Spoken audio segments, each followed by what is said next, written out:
So that's what you do. That's how you learn how to breathe, so that you can fill up your lungs. Now, one of the interesting things that happens when you start breathing and breathing correctly and being able to project is not only is your voice louder, but your voice acts like a carrier wave. You know what a carrier wave is in radio? When you have a broadcast radio, there's a carrier wave that kind of carries the sound on top of it, and it kind of takes it through. Well, your voice does that with emotion. If you're nice and loud, and not just loud, I'm not talking about screaming loud, but really projecting your voice well, it carries the emotion of the character with it.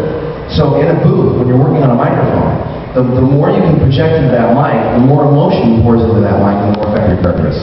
Okay? Microphones only pick up what you give them.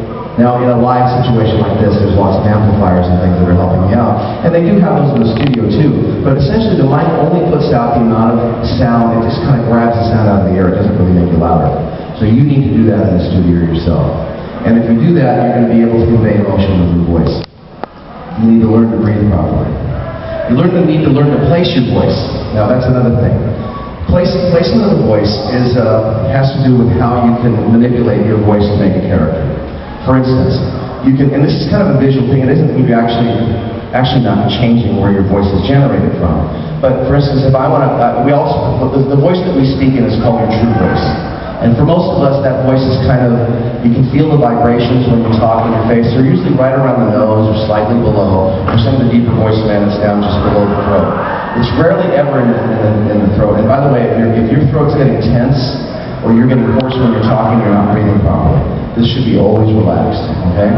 So if I want to get younger, I can place the voice higher in my head. So you notice I just place it a little bit higher and use a little bit higher tone. If I place it even higher in my head, I get to sound a little younger. And then all I got to do is get a little character, and now I got a character. If I want to get older, I can place the voice a little bit lower down in my chest, so now you can hear it. I'm not actually changing the pitch, notice. I'm just changing the placement and how much resonance you're getting. And then all I have to do is add a little bit of texture. And now I've got an old man character. And that's how this is done.